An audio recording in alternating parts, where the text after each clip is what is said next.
I've recorded over 47 videos now since starting my channel in August 2024. Here are the 7 things I've learned during the course of this journey.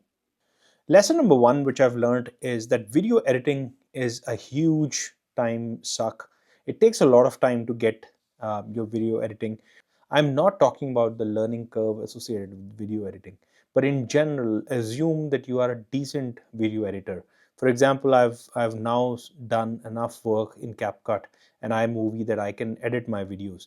But I've also learned and appreciate how much time it goes into editing videos. So I, for one, I hate editing, and this is one of the things which I am probably looking to do more and more of, either non-edited videos or very lightly edited videos, because I just don't have the time or the patience to sit and work on a 5-minute video, spending a couple of hours on a 5-minute video.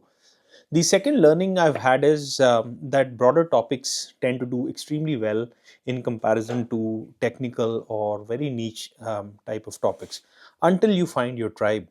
I have created videos around data analytics, artificial intelligence. They've done pretty poorly overall. I think the AI topic in general, where I've talked about the trends, have done well. But when it comes to digging deeper into strategy and technology, those have not done well at all. And I think, again, this is one of my learnings, that I don't think people are coming to YouTube to search for strategy video. At least that's what my data tells me. Third, the most important thing is that consistency is the key. I mean, more than the quality of your video, more than how much time you spend on creating the script for your video, or finding content for your video, I think it's important to identify and consistently post. This is one of my biggest learning, that you have to feed the monster of the algorithm. Fourth is that don't overthink the setup. There is absolutely no limit to what you could do with your YouTube setup, right from the kind of gear you use, the kind of setup you create. For example, you see I'm right now recording in my basement. I've created a small nook where I record my videos, but this can be an extended set with amazing amount of lighting and amazing amount of production value. But all of this actually takes us away from our goal, which is to create content. Content is the king, so don't overthink your logistics and the setup.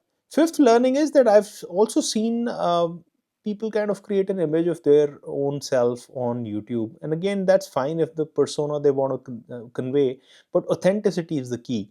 For example, I've created 47 videos till now, and if I have to continue doing this for many, many years, I cannot be faking something which I am not. Similarly, I cannot be talking on things where I don't have any knowledge at all or any idea at all. I can't fake as a guru for something which I'm not. So authenticity is the key, and especially when you go through days where either no views are coming through or nobody's watching your channel, the only thing which will move you through this journey is staying authentic to yourself and doing it because you want to really do it and you love doing it. Building an audience takes time. This is my learning number 6. Unless you already have built a huge audience. For example, I have a newsletter on LinkedIn. I think I have about 500-600 subscribers on that. Unless I push my videos aggressively through that, you know building your own audience on YouTube takes a very, very long time. But on the same time, you have to also appreciate and realize that you're always almost just one video away from either getting that kind of breakthrough or going viral. So you just never know. You have to keep hitting, keep swing the bat a lot more, at least at the beginning. Build your broad base, and be ready to spend that kind of time which is needed. And last thing, which kind of ties it all for me, and which I think applies to all of us who are on YouTube, is that you have to stick to it. Even if nobody's watching, it doesn't really matter, because imagine the same formula, by the way, or prime principle works in finance, where at the beginning you have to build that broad base of investment. At the beginning, the principal amount has to really build up, and then eventually after some time you really see the effect of compounding take place. So I think that's the same story with YouTube.